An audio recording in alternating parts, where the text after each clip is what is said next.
Olá, pessoal. Estamos aqui com mais um episódio do podcast da G2D e hoje eu tenho a honra de trazer dois grandes amigos. Um que eu tive a felicidade de ser sócio, o outro que não tive a felicidade de ser sócio, mas ainda assim a gente é muito próximo, que vão dividir aqui com a gente aprendizados, né, de investir e de empreender negócios altamente escaláveis, onde você está enfrentando concorrentes globais com um nível de funding que você nunca imaginou que um concorrente poderia ter. Então, tenho a honra de apresentar aqui o Paulo Veras, que foi um dos cofundadores da 99 e foi meu chefe na Endeavor, e o Antônio Boncristiano, que é CEO da GP Investimentos. Muito bem-vindos, muito obrigado. Obrigado, Carlos, pelo convite. Então, essa conversa aqui é legal porque o Antônio, pouca gente sabe, né, estava no momento... A GP investiu na 99, né? Então, foi talvez, acho que o primeiro cheque da GP nessa nova onda, né, de negócio de internet. Foi sim, né? Na verdade, a GP, como você sabe bem, Carlos, ela foi muito ativa, e o Paulo também lembra, no final dos anos 90, né, na primeira fase da internet no Brasil. E naquele momento, a gente deve ter feito 25 investimentos ao todo num espaço de 18 meses. Então, foi uma loucura. E aí depois, quando veio o crash da Nasdaq, em março de 2001, nós, obviamente, demos um freio e passamos a focar na gestão do portfólio que a gente teve. E a gente tinha feito muito investimento de very early stage, né? Seed e primeiras rodadas. E várias empresas não vingaram, né? Que é normal num fundo de venture capital.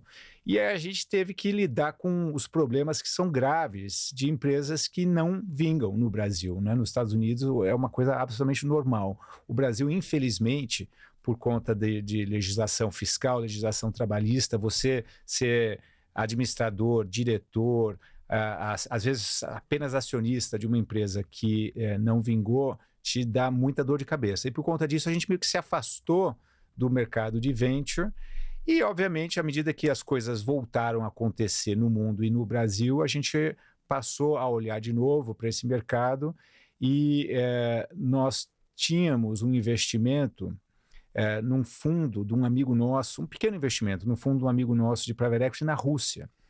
E ele fez um investimento numa empresa de mobilidade urbana que atuava na Rússia, Israel e outros mercados.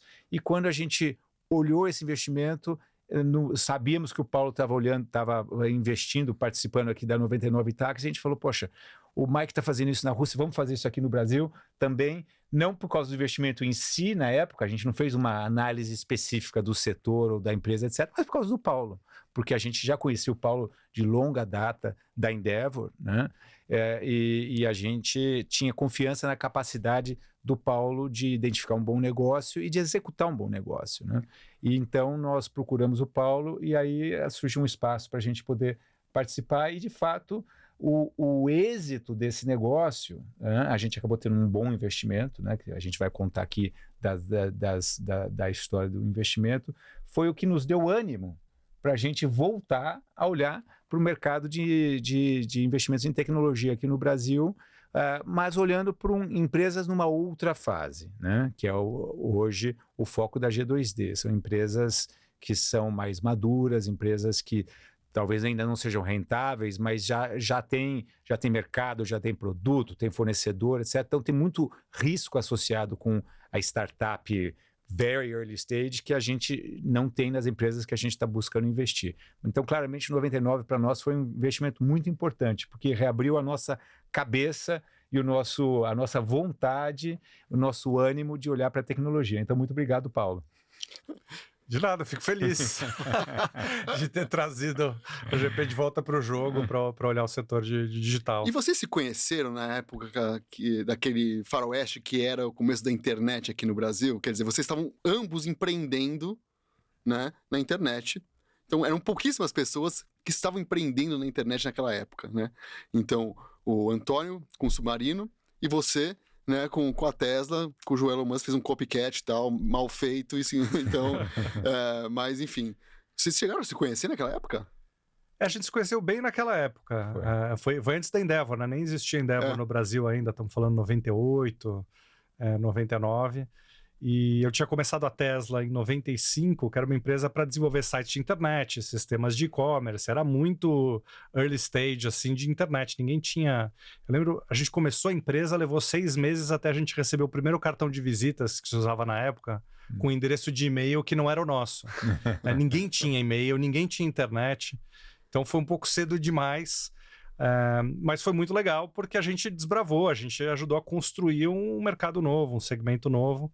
E aí o Antônio estava no Submarino e a primeira vez que a gente conversou, na verdade eu estava procurando alguém para a área de tecnologia lá e aí ele me entrevistou. Só que eu estava saindo para fazer um MBA em 2000, bem no estouro da bolha da internet.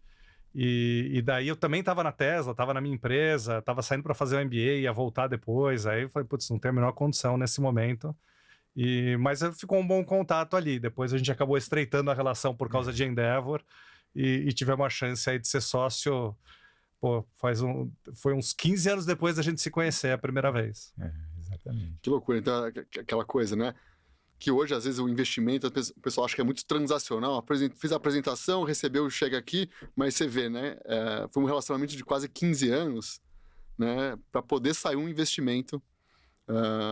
E saiu mais fácil porque tinha esse relacionamento. Claro.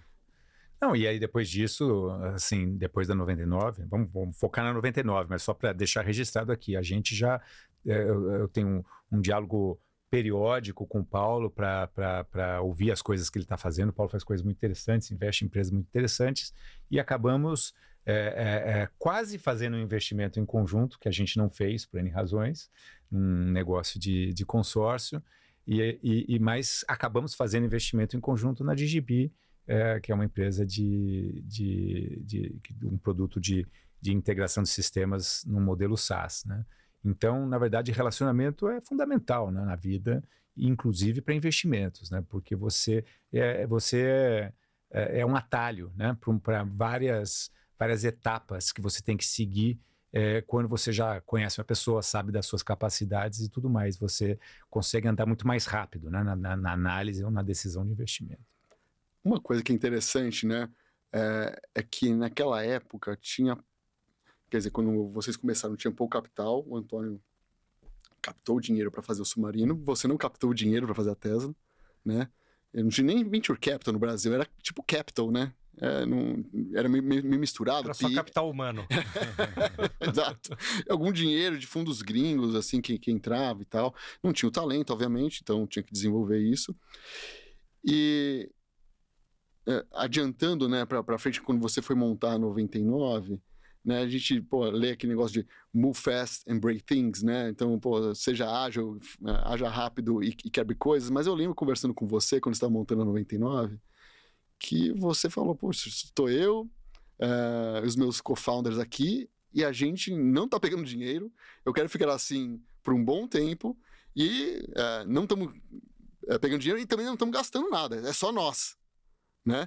E eu vou ficar assim por um tempo. E eu lembro que tinha, acho que era a EasyTax, que era o concorrente da época, captando, acho que foi com a Rocket, né, um round só de 10 ou 20 milhões de dólares, que para aquela época, com o primeiro round era grande, e me chamou a atenção, que foi uma coisa não óbvia, né? Tem dinheiro, porque o mercado já tinha voltado da bolha da internet que o Antônio mencionou, você decidiu de forma consciente não pegar dinheiro, né? Sendo que o seu principal concorrente aqui estava. O que te levou a fazer isso? Eu acho que tem uma etapa no início do empreendimento que você tem que botar algumas coisas de pé que não necessariamente precisam de dinheiro. E a gente queria ter algumas validações, tá? Então, é muito caro você pegar dinheiro, ou pelo menos na época era, né? Depois a coisa mudou muito, mas pegar dinheiro com uma ideia, você tinha que abrir mão já de muito espaço no cap table, governança e tudo. Então a gente entendia que a gente precisava de um tempo para botar o produto para rodar direito. E a gente já tinha no Founding Team todas as competências que precisava para fazer isso. Então, óbvio, tem um senso de urgência, tem o cenário competitivo, tem que ocupar espaço, etc. Mas, às vezes, ter dinheiro demais, cedo demais, também atrapalha. Você cria uma empresa que se acostuma a gastar mal, que fica muito complacente com gastança. E eu acho que várias startups, agora vamos viver uma ressaca disso, das startups que captaram dinheiro, muito mais dinheiro do que precisavam para fazer o plano, né? Então acho que a gente teve um conjunto de elementos ali que a gente conseguia fazer o produto sem dinheiro, só entre nós. E aí a gente sabia que ia precisar de dinheiro mais para frente para dar escala e para competir. Mas eu acho que a gente acabou fazendo as coisas num timing bom, assim. Precisa andar rápido, mas às vezes atropelar e ter pressa demais também atrapalha. Então foi isso, acho que a gente conseguiu... A gente foi fazer a primeira rodada de captação, que era o Seed, 1 ano depois que a gente lançou o produto, né? Quase 1 ano depois. E eu acho que foi bom para a empresa. A gente criou ali uma disciplina, uma maneira de focar, de priorizar bem, e cada real, cada dólarzinho contava muito. E isso foi bastante importante para quando chegou mais tarde, a gente começou a captar muito dinheiro, a gente não deslumbrou, porque a gente lembrava dos tempos onde era tudo contadinho, onde a gente tinha que, às vezes, levar meses para poder abrir uma vaga. Então, acho que criou uma base muito sólida para parar de pé e depois poder dar escala em cima. E você acredita que esse é o modelo correto? Eu não sei se tem um modelo correto, mas se você fosse começar de novo, você faria exatamente isso? Ou você acha que mudou alguma coisa, ou de capacidade humana, ou de tecnologia, que te permitiria fazer diferente? Eu acho que eu mudaria pouco. Eu mudei um pouco a forma de encarar o fundraising. Assim. Eu encarava como eventos singulares. Assim, vamos começar uma rodada, trabalha a rodada, fecha a rodada. Aí para de pensar em rodada e fica tocando o negócio. Agora vamos pensar outra rodada. Então, eu encarava fundraising como eventos mais discretos durante a jornada. E até aprendi com o pessoal da EasyTaxi que tinha um jeito melhor de fazer, que era coisa constante, era um rolling, assim, no fundo. Você tem um plano de negócios, você tem uma ambição do que você quer construir, e esse plano precisa ter o funding para ele acontecer. Então, o funding ele deveria ser olhado como um contínuo em paralelo ao resto. Você tem que conseguir trazer os subsídios para poder executar o teu plano. Então, eu talvez fizesse um pouquinho diferente isso antes, hoje. Mas eu ainda acho ruim pegar dinheiro demais muito cedo. Assim. Eu acho que, em geral, essa história não termina bem. Termina em down rounds, termina numa empresa que fica num mata-burro ali, porque ela já estava avaliada em tanto dinheiro, que daí, depois que começa a olhar por fluxo de caixa, já passou 3, 4 anos, já teve escala, etc., você não consegue conciliar o que a empresa já foi avaliada com o que ela gera de caixa. E aí gera um problema grande, gera um problema para os investidores, para os fundadores, para todo mundo que tem stock options. Então eu diria o seguinte, eu acho que o ideal é você fazer a coisa passo a passo, mas incremental e ir acompanhando o funding com evolução de negócio, com milestones, com volume de usuários, com produto lançado. Então, essas coisas têm que caminhar meio juntas. Quando elas caminham separadas, inevitavelmente vai dar um problema ali na frente.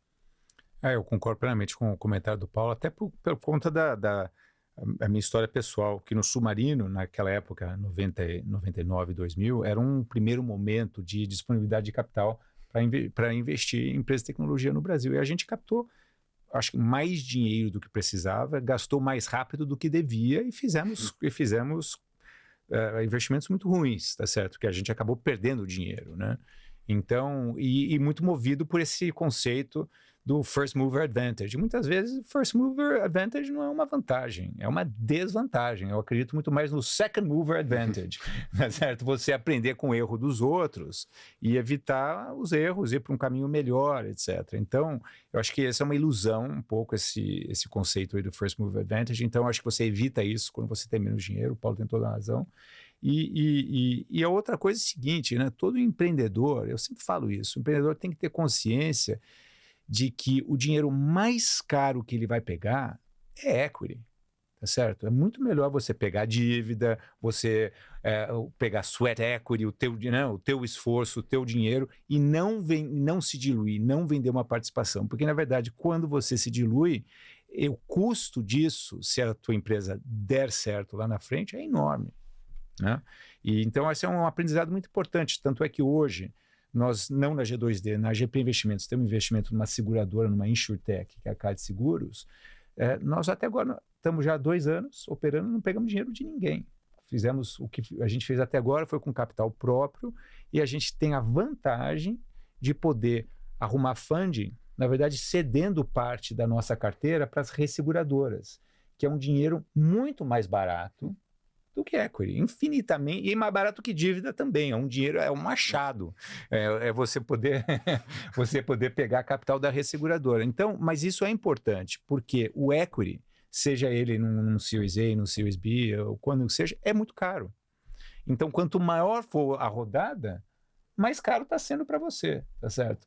E o valuation muito alto, o que o Paulo falou, é um problema que está todo mundo vivendo hoje, que é, na verdade, o problema do down round, né? O mundo mudou, a demanda mudou, muita empresa está queimando dinheiro ainda, precisa fazer uma rodada, e agora? Como é que fica o valuation? E aí não faz, acha que as coisas vão melhorar e não melhoram, daí começa a bater o desespero. A gente está vendo isso no dia a dia, o Carlos sabe disso, né? Como é um desafio para muitas empresas aí que chegaram a valer bilhões no Brasil, né? Não são muitas, mas tem algumas, e que continuam queimando dinheiro e agora ela não vale mais o que ela valia, vale 20%, 30% do que valia um ano atrás. Isso é um desespero. Isso. Vale menos do que captou. Tá? Vale menos do que E aí, captou. como é que faz? Como é que fecha essa conta? Agora, acho que uma dica legal é... Eu lembro da primeira bolha da internet, eu li um livro que me marcou bastante, chamava Burn Rate. Né? Eu li esse livro também. Porque era escrito por um jornalista do New York Times ou Wall Street Journal, isso. Michael, alguma coisa. E quando você tem esses ciclos com excesso de liquidez e o dinheiro fica relativamente fácil, todo mundo gasta mal. E para mim aquele conceito era muito louco, assim, eu estava começando a empreender e estava assim, como assim queimar dinheiro, né? Então hoje, assim, todas as empresas, eu investi em um monte de empresa, um monte de startup, faço um monte de mentoria para Endeavor e tal. Eu sempre falo para todo mundo, proíbe de usar até essa terminologia.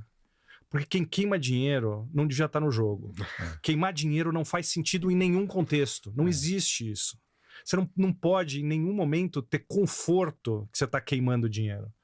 E às vezes a linha é tênue entre queimar dinheiro e estar construindo algum tipo de valor. Né? Tá fidelizando uma base de usuários, tá realmente desenvolvendo um produto diferenciado. E eu acho que o empreendedor, ele tem a obrigação de pensar dessa forma, porque quando ele muda o modelo mental para quanto eu tô queimando, já não vai terminar bem. Então ele tem que entender que muitas vezes, mesmo que vá atrasar a monetização, que tem um plano de receita mais diferida, isso, ok, faz parte, dependendo do modelo de negócio, é do jogo. Mas você não queima dinheiro para chegar lá. Você está investindo com cuidado, com critério, com foco para construir alguma coisa para lá na frente ter um retorno. Então eu brigo muito porque eu acho que até o conceito, usar essa terminologia, já cria um ambiente que é uma cultura ruim na empresa, onde não se valoriza o dinheiro, onde tudo bem quanto a gente queimou, né? Queimou mais, queimou menos, e isso não termina bem. Lembrando, Michael Wolff. Michael Wolff, escritor. Lembrei agora, de repente. Mas isso é uma boa sequência para a próxima etapa. O que é? Poxa, ok, vocês dois empreenderam momentos similares, né? E você pode falar do Submarino, você na 99, aí, acabou o dinheiro. O que fazer? Né? Porque assim, muito empreendedor fala, pô, vai acabar o dinheiro e tal, pô, mas chegou um termo aqui de um VC ou de um fundo muito ruim. Eu falei, cara, você tá numa situação subótima, né? Você se colocou numa situação subótima. Então, o dever fiduciário do fundo ali do outro lado é garantir retorno, né? Então, infelizmente, você tá numa situação ruim para negociar agora. Então, eu sempre falo para os empreendedores, não se coloque numa situação subótima, né? Então, levantar dinheiro quando você não precisa de dinheiro necessariamente, né? Para você ter mais controle das coisas, mas isso é no cenário ideal, né? E com certeza vocês fizeram o que vocês podiam, mas chegou um momento que acabou o dinheiro, ou iria acabar o dinheiro. E tem aquela realidade que só empreendedor vive, que é de demitir muita gente, de cortar muito custo e mudar radicalmente o plano do dia para a noite por uma questão de sobrevivência. Como que foi isso, né? Antônio, recapitulando, num momento diferente, né? Sei lá, talvez mais de 10 anos antes do Paulo, depois o Paulo viveu isso. E agora as empresas, depois de 10 anos, talvez tem ciclos aqui de 10 anos, estão vivendo isso. Como que foi encarar isso Quer dizer, eu até queria ouvir o Paulo aqui para ouvir como é que foi essa experiência no 99. Não lembro de ter tido uma crise tão grande que te forçou a fazer um corte grande. Você cortou umas 15% das pessoas, não foi isso? Eu cheguei a cortar. Isso foi em que ano? Foi em 2016, que foi quando atrasou muito a nossa rodada da Série C. E a gente estava, na época, faturando R$2 milhões por mês e gastando 6. Então estava muito desconfortável. E tinha caixa para quanto tempo mais? Tinha caixa para uns 6, 7 meses. Curto. Só que a gente já estava na rua há 12 meses. Havia 12 meses para pegar o dinheiro. Né? Então a gente já tinha. Não é que a gente falou assim, então vamos sair captando. A gente já tinha. Aqueles 18 meses de safe. Isso, safe já tinha virado todas as pedrinhas, já estava. Não tinha no Brasil, fora do Brasil.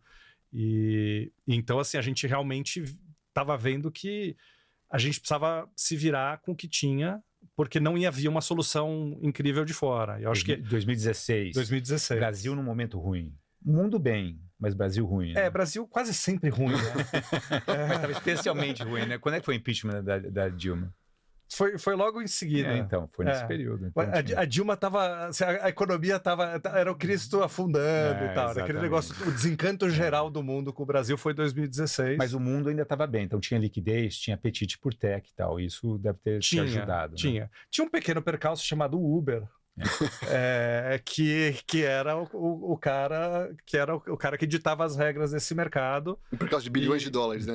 Já tinham captado quanto? E que tinha 10 bilhões de dólares em caixa naquele momento e que começou a gostar de Brasil. Falou assim, agora Brasil tá legal. E aí a gente precisava então captar para uma startup que estava num momento difícil, com um time brasileiro captando com fundos de fora. O pessoal, pera lá, mas já tem a Uber, né? Vou apostar num bando de tupiniquim ali para tentar na cara e na coragem ganhar do Uber. O Uber vai ganhar o jogo, não tem por onde.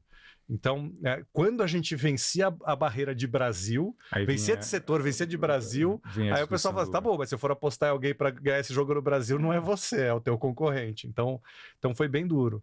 A gente não estava muito grande em termos de equipe, a gente tinha umas 230 pessoas, uma coisa assim. Então o custo era marketing mesmo, que você gastava mais. O custo era muito marketing, que a gente zerou ele, mas a gente fechou os escritórios todos que a 99 tinha, a gente tinha 10 escritórios na época, tinha São Paulo, Rio, e aí tinha vários regionais, a gente fechou todos, ficou só com São Paulo e Rio.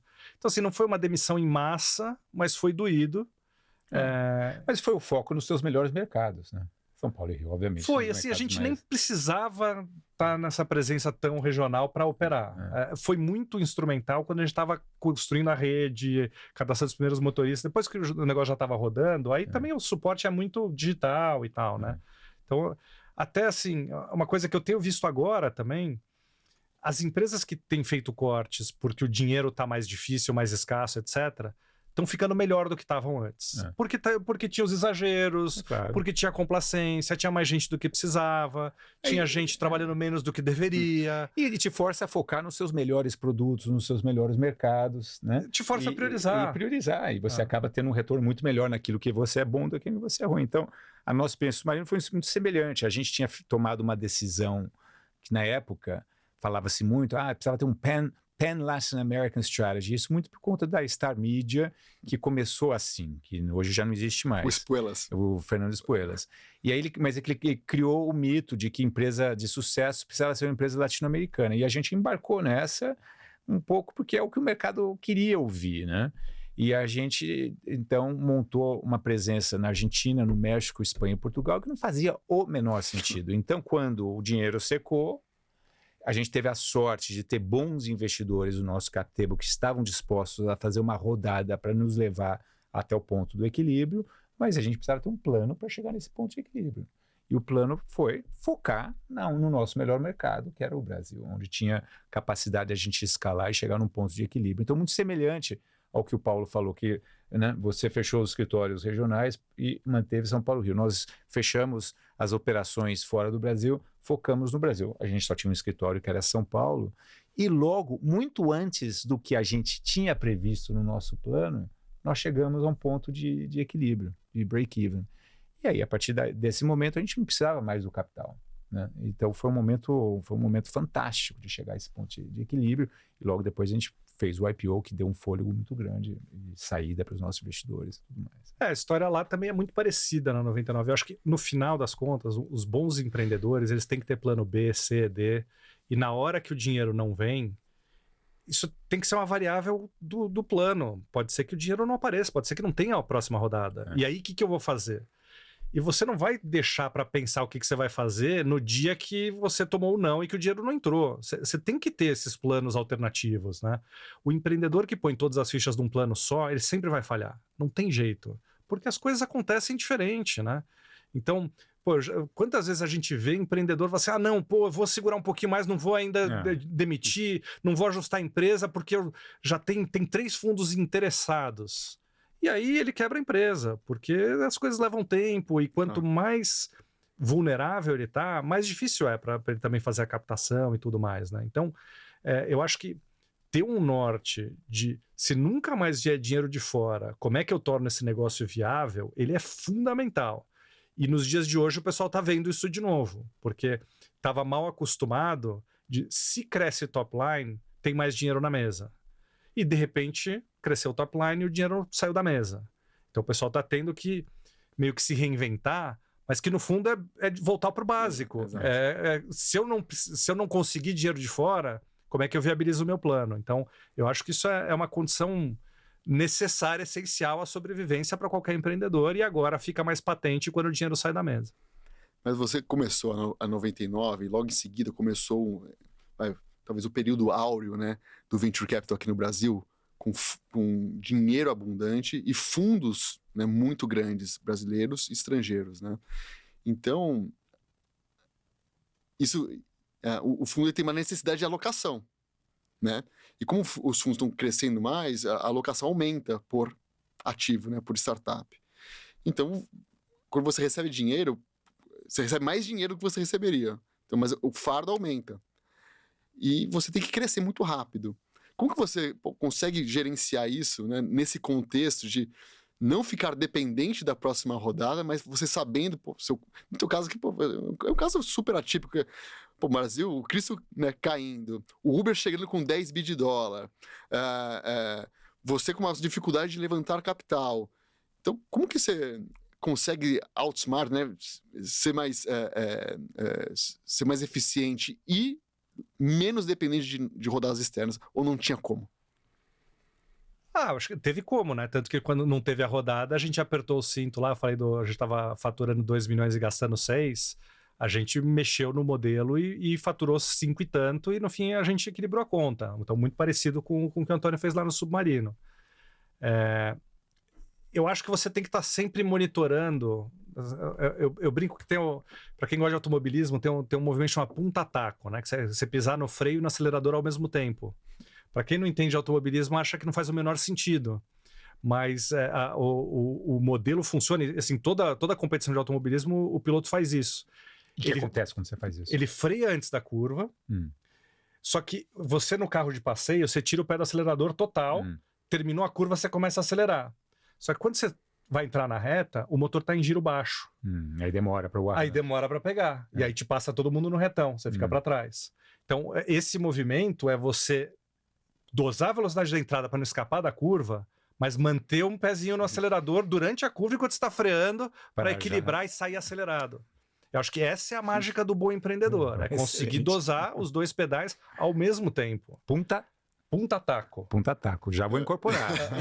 E os caras bons, os pilotos profissionais, eles fazem isso com um pé só. Então ele põe o calcanhar no acelerador e a ponta do pé no freio. E ele fica dosando assim. E o outro pé ele faz o quê? O outro pé na embreagem quando tinha câmbio, né? Agora é tudo a borboleta. Não precisa. Aí já dá para fazer que nem no kart, que é esquerdo freio e direito acelera. Mas então eu acho que o empreendedor tem que fazer uma coisa parecida. Ele tem que dosar essas coisas. Eu vou dar um exemplo. Assim. Quando eu estava com muito capital, você pega lá, todo mundo olha o CAC, né? Quanto que é o custo de aquisição de cliente, e faz uma coisa que eu acho muito pouco útil, que é o total que eu gastei e quantos clientes eu trouxe para dentro. O CAC médio tá $10 por pessoa. Isso é um desastre. Isso atrapalha muito mais do que ajuda. Porque normalmente o que você tem? Você tem uma turma ali que vem no orgânico, que vem por indicação. Um custo baixíssimo, né? Custo quase zero. Aí você tem uma turma que você adquire num custo que é bem razoável. Você faz o básico bem feitinho. E aí a turma vem num custo baixo. Só que aí na pressão de, não, mas eu preciso crescer 300%, aí você fala assim, então eu vou bombar Google, Instagram, etc. E aí o último pedaço, você gasta um absurdo. Então, quando você segmenta, você vai olhar a turma mais cara que você trouxe de clientes, ela nunca vai se pagar. Então é um sinal claro que não faria sentido você estar trazendo aquelas pessoas naquele modelo. Quando tem excesso de capital, ninguém faz essa conta. Não, na média tá bom, tá se pagando, o LTV, CAC, funciona. Mas fala, pera lá, mas você trouxe 30% da tua base, é um custo absurdo, que não faz o menor sentido. Não era melhor crescer um pouquinho menos, com um cara que você vai rentabilizar? E aí o pessoal faz essa conta quando falta o dinheiro. Devia fazer essa conta sempre. E aí você dosa a velocidade de crescimento mesmo com dinheiro, né? O fato de ter o dinheiro no banco não quer dizer que você tem que sair torrando ele. Volta da questão do burn rate, né? Não joga dinheiro no lixo, né? Então, eu acho que isso dá para fazer. Então, você pode ter uma empresa mais saudável, equilibrando um pouco essas coisas e tomando decisões sensatas. Não torra o dinheiro só porque ele está lá. E aí, não necessariamente você vai conseguir fazer tudo o que você quer sem precisar de mais dinheiro de fora. Mas você está sempre numa situação melhor. Porque você precisa captar menos, a tua empresa é mais eficiente. Se você pegar um cheque menor, você também consegue fazer teu plano, talvez vai levar um tempinho a mais, mas você consegue fazer. Você sai daquele negócio binário. Se tiver a rodada, eu aconteço, se não tiver, eu quebro. Tem que ser... A coisa tem um nuance melhor do que isso, entendeu?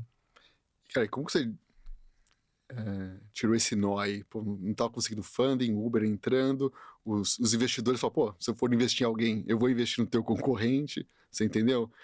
Como que você conseguiu destravar isso, dado que você tinha 6 meses de caixa? Quer dizer, eu entendi o corte, entendi que você focou, mas ainda assim você não esticou o caixa para 3 vezes, né?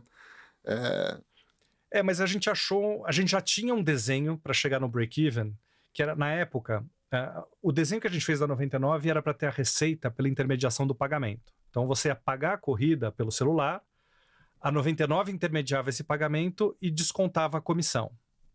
Então era assim que era a nossa receita. Estava girando lá 10 bilhões de reais passando para pagar taxistas, a gente pegava ali 15%, isso era a nossa receita. Mas na época, a maior parte das corridas, os passageiros preferiam pagar no táxi. Eles não pagavam pelo aplicativo. Ou porque queria pagar no débito, ou porque tinha medo de botar o cartão no celular, que era muito mais seguro do que as outras coisas que ele já fazia com o cartão. Mas naquela época tinha receio, né? Tinha receio. Então, a gente foi com uma hipótese de que nem a Uber nos Estados Unidos. Todo mundo vai preferir pagar pelo app e tá tranquilo. A gente está circulando todo o dinheiro, a gente pega a nossa parte. Eu fico com o meu take rate, né? Mas acontece que 1/3 das pessoas adotou isso e 2/3 não adotaram. Então a gente tinha uma conta simples. Se a gente conseguisse cobrar de todo mundo, mesmo pagando para o taxista em dinheiro, a gente ia aumentar a nossa receita e a gente conseguia equilibrar as contas. E aí o que a gente fez em 45 dias foi um plano de guerra para parar todas as outras iniciativas da empresa e focar em botar isso de pé. Uma forma de receber por todas as corridas. Aí a gente fez isso, lançou, e no dia seguinte que a gente lançou, a gente estava no break-even. Aí deu para respirar, e a gente falou, tá bom, então a gente saiu de survival mode, agora a gente sabe que a gente vai existir. Agora a gente tem tempo para pensar e retomar. E em paralelo, eu já tinha começado um contato com os chineses, porque tinha uma aliança anti-Uber, que era todo mundo que era o concorrente do Uber em seus locais, né? Então tinha a Didi na China, tinha a Ola na Índia e tinha a Grab lá no Sudeste Asiático, Indonésia, Singapura. E aí a gente foi procurar se alinhar com eles, né? Falando assim, bom, temos um inimigo comum que é global, tem vários caras regionais aí se juntando, vamos tentar entrar para esse bolo. Então a gente foi proativamente também correr atrás da Didi, para você, olha o que a gente está fazendo aqui, mercado é legal, o Brasil é interessante, e aí a gente acabou atraindo eles e foi a solução. Depois que a gente equilibrou as contas e não morreu, foi quem liderou a rodada da Série C. Enquanto estavam todos os fundos desanimados com o Brasil, ou desanimados com a Uber, a Didi falou, pô, a gente já está brigando com a Uber mesmo, e a gente achou que o Brasil vale a pena. E mandando bem na briga, né? Tanto é que o Uber, na verdade, abandonou a China no final da história. Né? Exato. Ele vendeu a operação dele para a Didi em troca de uma participação na Didi. Isso. E deve ter ganhado muito mais dinheiro com isso do que se tivesse operado lá. É isso, exatamente. Então, assim, a gente fez, de novo, aquela questão de a gente não apostou todas as fichas numa coisa só. A gente abriu um monte de frente, porque, no fundo, você tem que fazer o que precisa para o negócio dar certo, né? E aí o que acabou funcionando foi uma combinação de fatores. Mas se a gente não tivesse tido um desenho para parar de pé com as próprias pernas, a gente teria quebrado e morria na praia. Então, por isso que é tão importante ter esse desenho. Eu lembro bem disso, porque eu lembro que eu falava pro Paulo, não faz isso, porque o Paulo fez a coisa mais perigosa do mundo, né? Fez duas coisas perigosas, né? Um é trazer para o teu cap table alguém que poderia ter interesse em te comprar mais à frente. É sempre muito complicado trazer um estratégico, porque você limita muito as suas alternativas na hora da saída, né? E outro foi, você pegou o sistema deles. Lembra disso? Eu falava, Paulo, mas como? Eu lembro bem, né? Olha, e na verdade você pegou porque foi uma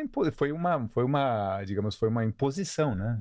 Foi. A Didi só investiria. Foi uma pré-condição. Pré-condição se você usasse o sistema dele, que eu tenho certeza de que o sistema era muito bom, porque tinha tido um investimento cavalar e na China deu certo, né? Não sei. Então, não era, essa certeza ela não procede, porque o software que rodava na China, lógico, que era ótimo, não rodava no Brasil. Então eles tiveram que fazer um do zero para cá, e aí no começo era muito ruim. Claro. Então levou muito tempo até eles levarem para um nível de excelência. Então a gente pecou bastante. E você ficava dependendo do time de desenvolvimento. Ficava. Que deve ser um inferno. Eu lembro que já tinha um investidor nosso, ele falou, Paulo, é o seguinte, e esse contrato de tecnologia, de usar a tecnologia deles aqui, foi o contrato mais difícil que eu fiz na minha vida. É de longe o mais difícil, muito mais difícil comprar e vender participação, assim, não tem nem comparação. E um dos nossos investidores falou, Paulo, o contrato é o seguinte, só tem que passar num teste, que aqui que acontece se der pau no sistema, então tipo, o pessoal tá chamando 99 e não vem. Você liga pra China pro cara e ele não atende o telefone. Eu falei, é só isso que você precisa me explicar como é que você vai fazer. Se você explicar isso, aí você pode fazer. Não, essa questão de SLA é um problema, e outro problema é na hora da negociação o cara usar isso como chantagem, né? O meu medo era esse. Seu medo era fundado. Mas ainda assim a gente tinha também a nossa... No fundo, assim, a gente não matou o nosso, ele estava sempre ali. Então a gente sempre também tinha um leverage, conforme a gente começou a colocar o aplicativo deles para rodar no POP, né, que era o carro particular em algumas cidades, a gente manteve o nosso rodando. Então a gente sempre tinha o plano, se não funcionasse a discussão, e ele fala assim, não, mas eu vou desplugar, você não tem problema nenhum. A gente sobe a nossa versão, amanhã todo mundo atualizou e já não tem mais o teu código aqui, não tem problema nenhum. Então, manter isso vivo foi importante. Foi fundamental. Você usou essa carta? Usei total. Imagina, na hora que começou com esse negócio, e aí eles ficaram empurrando a assinatura do contrato também. Ficaram empurrando, vamos lançar mais uma cidade aqui, etc. Aí um dia eu mandei uma mensagem para eles, o seguinte, a gente não só não vai lançar mais nenhuma cidade com o código de vocês, como também se esse contrato não tiver assinado mês que vem, a gente já vai desplugar o código de vocês de todas as cidades. Isso era fácil de fazer, porque a gente tinha o código que estava funcionando. Então a gente tinha 70% das cidades do volume de corridas com o nosso app e 30% com o deles. E assim, era só basicamente o pessoal aparecer uma atualização na App Store, baixa a versão nova do aplicativo, e havia a nossa. Então, a gente manter isso vivo foi fundamental, porque na hora que eles começaram a empurrar com a barriga, não, vamos lançando, depois a gente vê o contrato, não se preocupa com isso. Eu falei, não, você pode não se preocupar, eu me preocupo. Então, mês que vem já não tem mais código seu rodando aqui. Aí eles passaram a conversar de novo. Então, se isso não tivesse, realmente o desfecho teria sido bem mais trágico. Mas essa coragem de jogar essa carta só foi possível porque você era break-even. Né? Você tinha. Também. Então, claro. Assim, você tinha vida eterna. Você tinha vida eterna, você não ia quebrar. É isso. Né? Então, isso ajuda, mas a estratégia foi brilhante de manter outro app rodando. Foi fundamental. Assim, no fim, a gente tomou decisões, tomou risco, como disse o Antônio, mas a gente estava gerenciando os riscos, a gente não estava tomando risco cegamente, se isso se materializar, acabou. Então a gente sabia dos riscos e acho que também é uma boa lição, assim, para os empreendedores. Os melhores empreendedores são melhores gestores de risco. Não dá para não tomar o risco. Se a gente não tivesse feito aquilo também, a empresa não ia ter funcionado, a gente não ia ter feito a rodada, não ia ter unicórnio, não ia ter bulhufas. Então, eu acho que no fundo, você tem que entender o risco, e é por isso que é bom ter bons investidores, ter bons mentores, etc., para você realmente entender Focar, entender o tamanho do como risco. mitiga, né? E aí você, com o papel de empreendedor, tá bom, eu vou gerenciar esse risco. Eu não vou falar assim, não, isso aqui então eu não vou fazer de jeito nenhum. Porque se a gente não tivesse feito aquilo, o outcome teria sido pior para a empresa. Então, a gente fez boas decisões, tomou riscos altos, mas gerenciou eles muito bem. Na verdade, você tem toda razão. Você tem que encarar o risco e entender como é que você mitiga, né? O meu ex-sócio Beto Sicupira que falava que rasteira você toma de amigo, não de inimigo. Porque o inimigo você tá preparado, tá certo? O amigo é que você não tá preparado e você leva a rasteira. Então, rasteira você toma de amigo. No caso aqui, a Didi não era amiga, então você não tomou rasteira, né? Porque você se preparou para isso, né? É isso, exatamente. E, cara, o que você aprendeu com os chineses, né? Uma coisa que também marcou no jantar, você falou, poxa, eu não lembro o que era, um feature específico que tinha que fazer e tal, de produto, e aí, sei lá, 1 ou 2 semanas, o time não apresentou, o time aqui da 99 não tinha apresentado, e o chinês falou, pô, mas e aí? Falou, pô, a gente tá com dificuldade de contratar engenheiro. Aí o cara falou, você precisa de quantos engenheiros? Sei lá, 20, 30, não lembro qual era o número. Tá bom, ele ligou, semana que vem você vai ter os 30 engenheiros. Foi uma coisa assim que você falou, cara, eu tô com uma dificuldade aqui, porque aqui era difícil de achar essa mão de obra. Você tava formando muita mão de obra, né? Porque a 99 foi uma das primeiras companhias de uma nova geração de empreendedores, de empreendimentos de internet, né? Então você tava lá formando. E você falou, cara, é uma abundância de dinheiro, de talento, ou de pessoas, não necessariamente talento, mas de pessoas, né? Uma força bruta na China. Que assim, são milhões de engenheiros que se formam por ano, ao passo que no Brasil são milhares, né? Então e você falando isso, eu fiquei assim, abismado, porque é uma competição, não vou falar que é desleal, mas que a gente não considera isso na conta, né? A força bruta. Não, foi um aprendizado espetacular. Você teve muita coisa importante que a gente aprendeu com eles. Eu acho que o modelo assim nosso ocidental de você ter uma governança, um modelo de contrato, etc., funciona bem, né? Até no Brasil, que é um país onde a justiça é mais complicada, funciona bem. Na China funciona muito mal, né? Então, por um lado, a gente tem que ficar muito esperto, porque muitas vezes o que você combina não vale, muitas vezes o que está no contrato o pessoal esquece, some o contrato e tal. Então, acho que a gente teve que aprender a ficar mais esperto com algumas coisas. Eu acho que a gente aprendeu... Obviamente, eles têm números muito maiores para tudo, né? Os volumes são gigantescos. Então, assim, eles têm uma forma de resolver coisa que joga mais gente e vai resolver. É meio que força bruta, assim. A gente não faz assim. Acho que, no geral, o pessoal fala muito de tecnologia na China, etc. Eu acho que, no geral, os engenheiros de software brasileiros são até melhores que os chineses. Assim, na média, inclusive, bem melhores. Mas lá eles têm muito mais. Então, eles resolvem os problemas na força bruta, eles põem muito mais gente e acaba se acertando. E, por vezes, até na Didi, eles tinham times... Eles pegavam o mesmo problema e dava para mais de um time resolver. Para ver quem chegava, primeiro e não tava nem aí. O cara descobria só no final. Falei assim, não precisa mais trabalhar nisso. Mas não tá pronto ainda. Não, mas o outro time já terminou. Mas que outro time? Não, já dei para 3 times ao mesmo tempo para ver quem conseguia resolver. Então, são outras formas de resolver problema. Mas eu acho que alguns aprendizados que para mim foram muito úteis e que eu procuro levar e usar isso nas empresas um nível de urgência e de competitividade muito, muito forte, né? A gente costumava achar que a gente era ágil na 99 porque a gente olhava muito em ciclo semanal, né? Então, costumava olhar o modelo tradicional de gestão, vamos fazer um orçamento anual, escrever em pedra, aquela coisa toda que o Antônio conhece bem. A gente na 99 era tudo ciclos trimestrais, OKRs e tal. A gente refazia a estratégia inteira a cada 3 meses, e eu acho que isso era muito bom e muito saudável pra gente. A gente quebrava aquilo em ciclos de 1 mês e ciclos de semana. Para o chinês, ele olhava dia a dia. Era assim, pô, na hora do almoço não tá batendo a meta, o que vocês vão fazer à tarde para chegar lá? Então, eu acho que a gente, de uma certa forma, tinha uma certa complacência de que a gente já era muito ágil, muito rápido, etc. A gente aprendeu com o chinês que podia ser bem mais ágil. Um truquezinho que eles fizeram, que foi uma das coisas que ajudou eles a derrubarem a Uber lá na China. A Uber é uma empresa que foi muito hábil para mexer com incentivos, para motorista, para passageiro, para corrida. E eles criaram lá um modelo onde o motorista, conforme ia fazendo mais corridas na semana, ele ia ganhando uma bonificação. Isso fazia com que o motorista tivesse um incentivo para concentrar suas corridas na Uber. Porque ele ganhava muito mais dinheiro do que se ele fizesse metade na Uber e metade na Didi. Se ele fizesse tudo na Uber, ele ganhava muito mais dinheiro. Por conta desse bônus. Por causa desse bônus. Então, era um acelerador. Um acelerador, que a Uber fazia. Então você fala assim, depois da 100ª corrida que você fez na semana, você passa a receber tipo 50% a mais por corrida. Então a Uber foi muito hábil de montar essas coisas. Quando o chinês viu isso e desconstruiu, falou, ótimo, vamos fazer isso por dia. E aí os motoristas pegavam na segunda-feira, começavam na Didi, na terça já estavam ganhando mais na Didi. Eles paravam de usar Uber. Então, essa sacada da agilidade, daquela competição ali na trincheira, etc., eu acho que foi muito legal. Isso eu procuro trazer para as empresas. A gente achava que a gente era ágil e rápido com o nosso ciclinho semanal ali, a gente viu que dava para fazer bem melhor.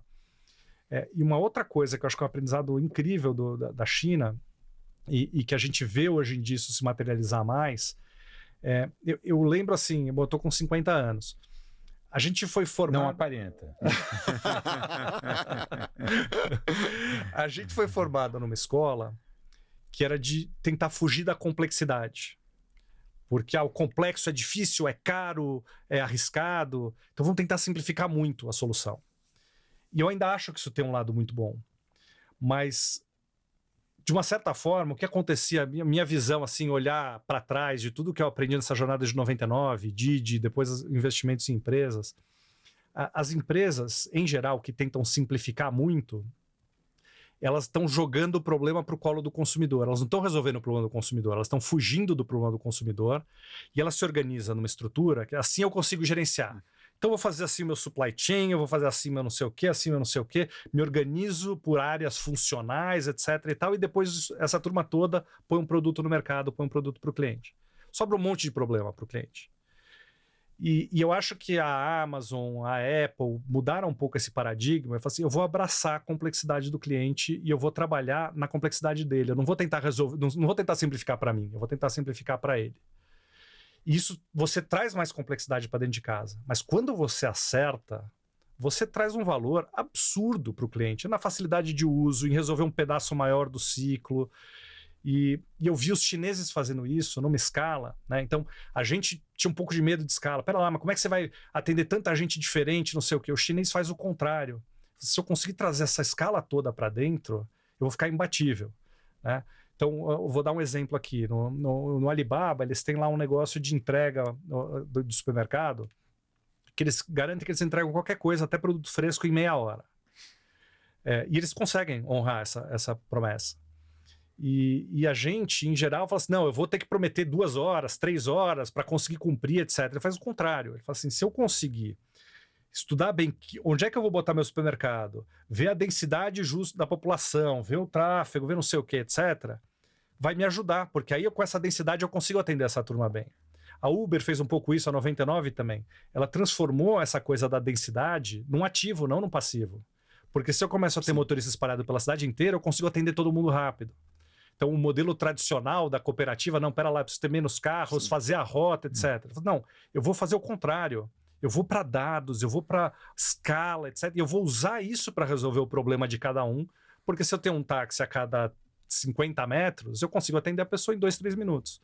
Então, essa para mim foi uma lição muito grande assim da China, de olhar muita coisa, sei lá, eu olho hoje, agora o pessoal no Brasil está começando a trabalhar crédito de uma forma diferente, score de seguro, um pouquinho mais inteligente. Era muito burro a forma como se fazia por décadas.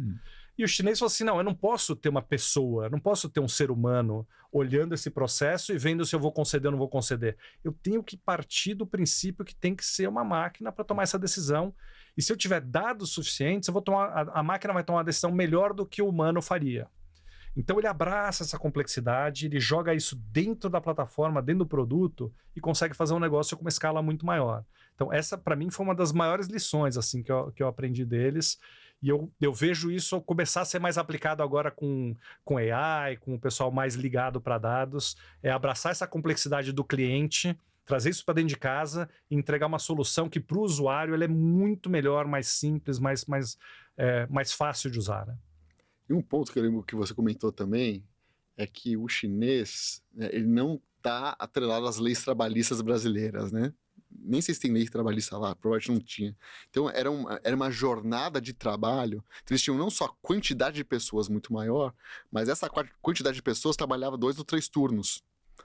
Você pode falar que é sobre-humano, desumano e tudo mais, mas o fato era que tinha do outro lado do mundo, né, um poder de fogo, muitas vezes, né, 1 hora de magnitude ou 2 horas de magnitude maior do que a gente tem aqui. Que você ficava chocado que o cara não tinha... Mas não era um problema para o chinês. Né? Mas não sei se é sustentável, né, no longo prazo. É difícil ser sustentável, né? O pessoal lá, em geral, tomava café da manhã, almoço e jantar no trabalho. Eu acho que não é sustentável fazer isso para todo mundo na organização. Por outro lado, se você for olhar todas as organizações que deram certo, tem alguém fazendo isso. Né? Então, você não tem startup que funciona no 9 to 5. Então, o time, o core do negócio tem que estar disposto a se sacrificar para fazer o negócio funcionar e parar de pé, assim. Não tem moleza. Você vê até os Estados Unidos pega as startups, o Elon Musk outro dia estava dando entrevista, né? O cara, sei lá, não dorme, ele dorme no escritório, hoje. O cara, poxa, tem o cara mais rico do mundo, não sei o que, etc., ainda está dormindo embaixo da mesa do escritório. E às vezes precisa fazer isso para o negócio dar certo, né? Então, eu não acho que você vai conseguir exigir isso de todo mundo na organização, acho que não funciona, mas o time core, ele tem que estar disposto a fazer um sacrifício nesse nível, porque senão você não ganha o jogo. Não é um jogo fácil, assim, de, vou desligar, cheguei em casa, então agora acabou, só amanhã, no dia seguinte, férias, vou tirar e não vou olhar, não vou falar com ninguém, vou ficar num retiro de meditação. Você pode fazer tudo isso, você não vai conseguir empreender uma startup de altíssimo sucesso com esse lifestyle. Então, você tem que fazer concessões e você tem que botar tudo ali, tem que ser um all-in, entendeu? Para o time que está empreendendo, tem que ser isso. E depois você vai buscar, quando a empresa crescer um pouco mais, já se estruturar mais, tiver um time mais robusto, etc., você busca um pouco mais de equilíbrio. Mas essa etapa do scale-up não dá para fazer na tranquilidade. Ela é na porrada, na pancadaria, no suor, na tensão, tem muita energia. Mas isso, na verdade, a minha visão é o seguinte: toda vez que você cria uma empresa nova, coloca ela no mercado, você, em geral, procura atender um problema de alguém, de um cliente, etc. Então tem alguém que quer que você seja bem-sucedido. Mas, na verdade, todas as forças estão contra você, tá certo? Sim. Todo mundo contra. Então, você tem que, de uma certa forma, você tem que superar o desafio, né, de todas as forças de regulador, de concorrente, de fornecedor, que querem, de uma certa forma, te matar. Então, isso requer muita energia, até você virar um player, né? Você entrar, você conseguir o teu espaço, aí você, né, cria uma certa acomodação, as coisas vão mais fáceis. Mas esse momento de você entrar num mercado onde você é pequeno e todas as forças são contra, é aí que realmente exige essa energia muito grande para você conseguir superar esse obstáculo. Né? Isso mesmo. É tudo muito, muito contra. Né? E você tem que lutar contra... Você tinha Uber, mas você tinha todos os táxis, né? Também que, de uma certa forma, não queriam, né, o app. A 99 fez uma coisa diferente, que foi trazer o táxi para o jogo, né? Foi. E também fazer a regulamentação, né? Isso também foi uma lição interessante que eu tenho falado com muitas startups. Assim, eu acho que cada vez mais essa fronteira da inovação vai trombar com o regulatório. Veja o AI, o que já vai passar, né? E as startups, eu tinha essa visão que eu acho que foi uma das coisas que eu mudei bastante também na 99. Eu tinha uma visão na partida de que a regulamentação está aí, é o que é, e não é problema teu, você tem que trabalhar com o que tem. É um dado problema, né? Então, eu tinha uma visão muito passiva sobre a regulamentação. E eu mudei completamente, muito em função da Uber, mas eu acho que a Uber fez de um jeito muito truculento, né? Dane-se, então vai contra a lei mesmo e tal. Eu não acho que é por aí, mas eu acho que cada vez mais as startups vão ter que fazer um trabalho regulatório para melhorar o arcabouço regulatório, para educar o mercado, para passar novas leis, porque isso ajuda elas a terem uma segurança jurídica para operar, Assim, tem tanta coisa mudando no mundo, né? Uma discussão que tinha na 99, todo esse mercado de online to offline, né? Que você, pelo digital, você pede alguma coisa no mundo físico. Isso quebra completamente a lógica tributária tradicional. Você não tem mais o domicílio, onde é que está sendo prestado o serviço? Putz, é na nuvem. Ah, mas onde é que está o servidor? O servidor, você aperta um clique, ele pode estar em Nova York, pode estar em São Paulo, pode estar em Singapura. Vou tributar onde é que está rodando o código? Na nuvem, não faz mais sentido. O tomador de serviço, o prestador de serviço, está tudo na nuvem, né? Então, eu acho que ainda tem muita ponta solta aí, e eu acho que as startups elas vão ter que se posicionar mais, né? A gente tem esse embate do trabalhista, será que o pessoal do Rappi, do Uber, do iFood, da 99 é empregado, não é? Que tipo de segurança social deveria ter para essa turma? Então, eu acho que tem que ter alguma coisa, mas claramente não dá para você botar CLT. Então, eu acho que as startups elas vão ter que se envolver mais, se engajar mais no regulatório. A gente fez isso na 99, acho que com muito sucesso. Na hora que a gente virou a ficha, a gente pegou uma mentoria que foi muito boa do pessoal do Airbnb, e eles falaram assim, você tem que fazer o seguinte, a área regulatória da tua empresa, ela tem que ter um norte, que é garantir a existência do teu negócio. Justamente o Antônio estava falando essas forças contrárias, várias dessas são regulatórias. A gente falou, não, isso é ilegal, isso não pode operar desse jeito e tal. E você tem que garantir a segurança jurídica para poder operar. E a gente montou um time, assim, espetacular, acho que o time mais legal de RealGov que eu já vi no Brasil, e a gente conseguiu passar uma regulamentação de uma maneira completamente republicana, que eu acho que é a melhor regulamentação que tem para ride sharing no mundo. Assim, é uma regulamentação muito pro-business, boa para o passageiro, boa para o motorista, boa para o governo, que tem um oversight, recolhe impostos extras, e funcionou.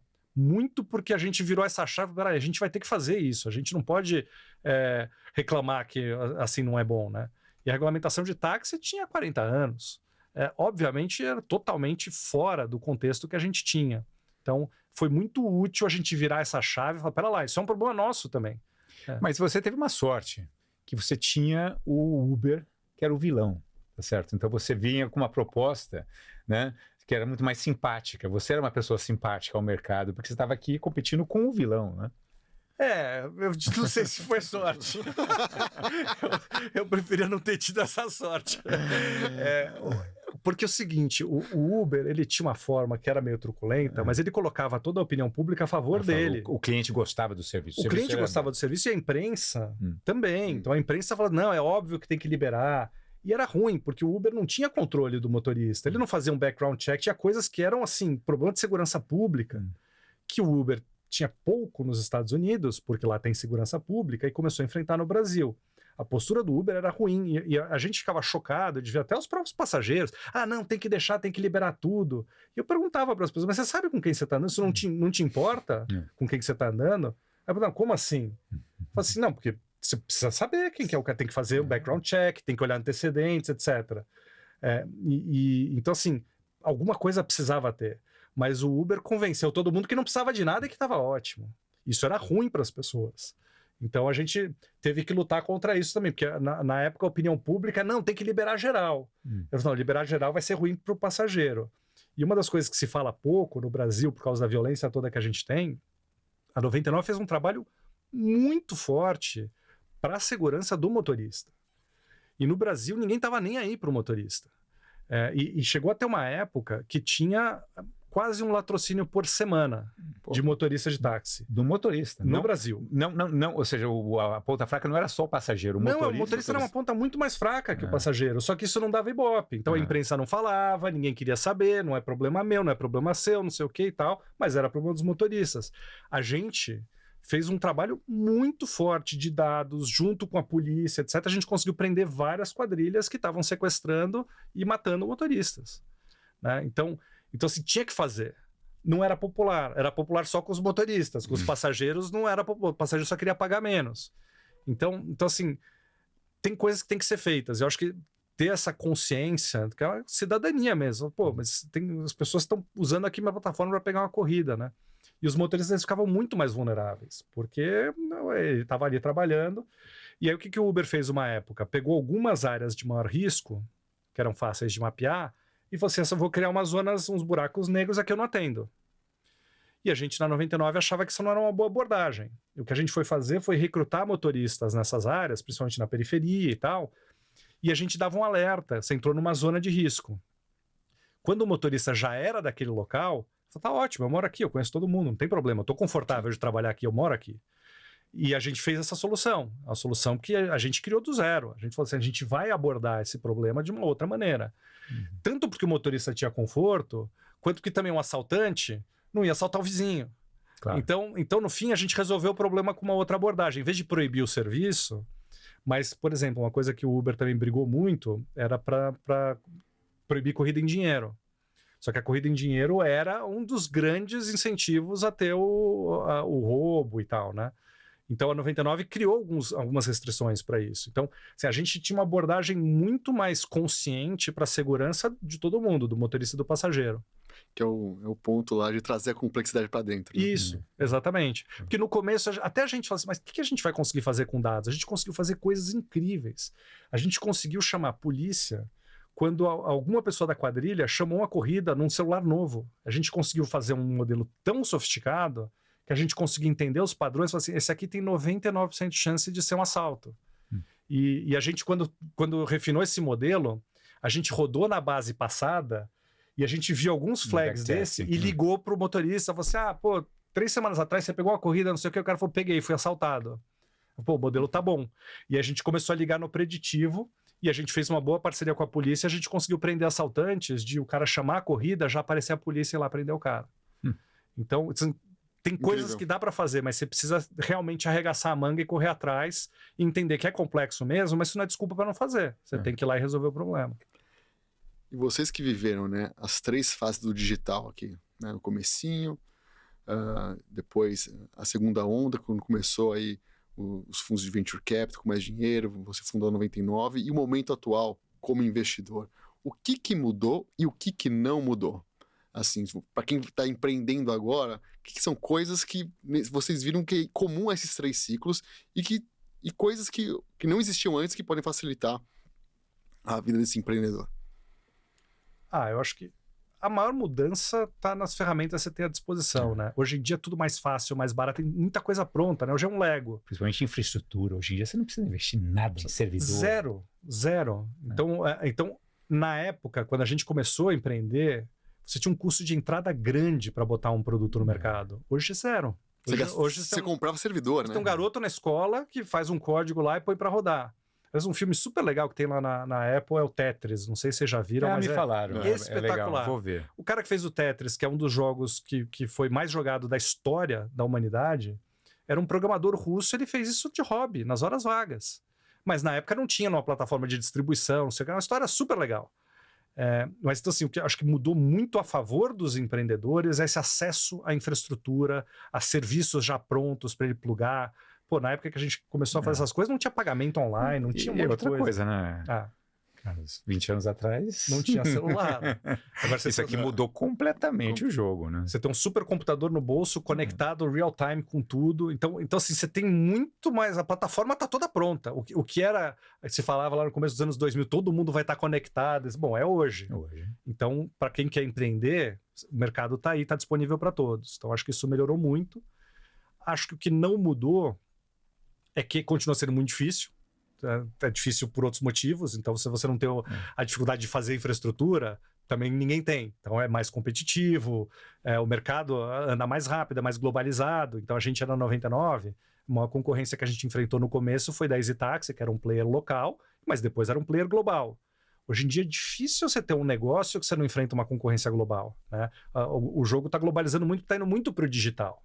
Então, não adianta você falar assim, você é o melhor do Brasil. Isso talvez não te leve a lugar nenhum, porque o melhor dos Estados Unidos, da Europa, vai vir aqui e vai passar por cima de você. Então, eu acho que isso não mudou ainda, que é difícil, mas talvez por um pouco de outros motivos, o que faz com que ainda continue sendo muito poucos empreendedores que vão ter um sucesso grande. Continua sendo...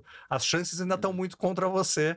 Algumas coisas estão muito mais fáceis, mas outras acabaram ficando muito mais difíceis. E outra coisa que não mudou é que é o fato de que esse mercado é cíclico e vai continuar sendo sempre cíclico. Às vezes tem dinheiro, Às vezes não tem dinheiro, às vezes os fundos estão desesperados para investir, para encontrar o próximo the new thing, às vezes eles não querem ouvir falar de novos investimentos. E isso a gente viu 20 anos atrás, de perto, estamos vendo de novo. Isso não mudou e daqui a 20 anos vamos ver de novo, tá certo? Vai ter outra bolha, vai ter outro período de euforia. Então isso não muda, isso tem a ver com natureza humana, com a forma, né, como as economias acontecem. Isso não mudou absolutamente nada, né? Como não mudou também a necessidade de você crescer de uma forma sustentável. Isso era verdade lá atrás, continua sendo verdade hoje, tá certo? Que é um pouco o que o Paulo estava falando. Esse negócio de burn rate é um terror, né? Então, hoje, todas as empresas falam, não, você precisa ter um plano de rentabilidade de break-even. 2 anos atrás não se falava. Daqui a 2 anos não vai se falar, mas daqui a 4 anos vai voltar a se falar. Então, na verdade, para mim, essa regra, ela, apesar de, às vezes, ela estar em moda, às vezes está fora de moda, na minha visão, ela deveria continuar sempre valendo, né? Que é a importância de você investir sim, mas buscando sempre o ponto de equilíbrio e a rentabilidade o quanto antes, né? Só para completar esse ponto, né? Acho que no final das contas, você tem que ter uma visão de um negócio lucrativo. E às vezes a gente vê umas modas, não precisa ter lucro, porque tem um monte de gente usando.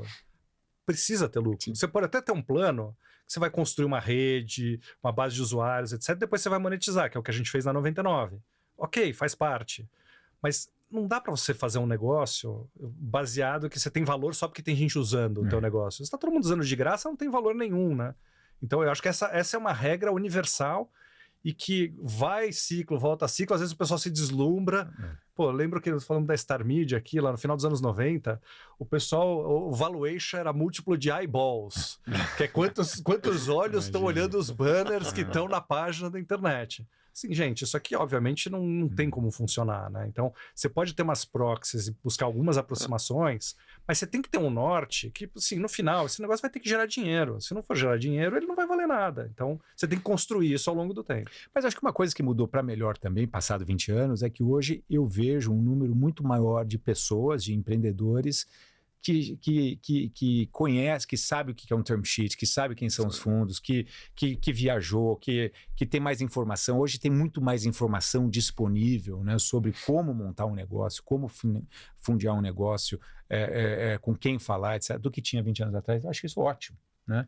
E eu acredito que esse número maior de histórias de sucesso que hoje a gente tem, né? Muitas empresas foram criadas, várias empresas cresceram, Nubank é um excelente case de sucesso, tal. Isso traz mais gente para o mercado, traz mais energia e mais inovação, porque no final da história, inovação não acontece sozinho, precisa ter alguém atrás, né? A gente tem agora founder de segunda viagem, de terceira viagem, né? Pessoas que trabalharam em companhias que deram certo, que saíram, né, e estão montando novas companhias com aqueles padrões, então realmente mudou bastante. E agora, para fechar aqui, para a gente não se alongar mais, né? Eu lembro que você contando, né, na venda da 99, né, você chegou num momento que você tinha uma questão de capital, estava difícil de captar, tinha a Didi, e aí você conseguiu fazer essa venda acontecer. E eu lembro que tinha uma divisão no grupo de investidores, né? Tinha pessoas que falaram, não vai vender, não vende agora, né? E você falou, não, preciso vender agora por conta dessa condição de mercado, de funding e tudo mais. E é uma coisa que muito empreendedor enfrenta isso, né? Que eu falo, pro investidor, você é mais um. Você é um de 20, um de 30. E para você é só o seu negócio, né? Então, para um investidor maximizar, você tomar mais risco e maximizar, ele tem o hedge, né, das outras empresas no portfólio. Como que se deu? E eu não sei como que foi a participação da GP, se teve nesse momento de trabalhar junto, e não sei se estava num time que aconselhou vender ou não vender, né? Como que foi essa decisão? Eu acho que sempre tem, assim, na hora de fazer a venda, os interesses muitas vezes não estão 100% alinhados. E para os empreendedores, como você falou, em geral, o caso mais comum é que aquilo é a vida dele, é o patrimônio dele, e se aquilo der errado, ele volta para o zero. E os investidores, por definição, eles fazem um portfólio, eles diversificam, né? Então, a estratégia ideal para o investidor é que cada um individualmente tome muito risco, porque, no geral, o portfólio dele vai trabalhar melhor. Mas você, como empreendedor concentrado, né, num ativo, e você não está concentrado só financeiramente, né? É a tua vida, energia, é a tua reputação é a tua energia, as tuas 24 horas, é tudo, né? Então, aquilo tem um peso completamente desproporcional na sua vida. Então, aquilo dá errado é muito errado, né? E a gente ainda via um nível de risco muito elevado, ainda naquela etapa que a gente estava, né? A gente estava pensando em fazer uma captação nova de 500 milhões de dólares, porque o Uber estava investindo muito no Brasil e tal. E a Didi, até depois que comprou a 99, chegou a investir, não sei o número, mas eu diria que talvez mais para um outro bilhão de dólares aqui no Brasil nesses anos todos.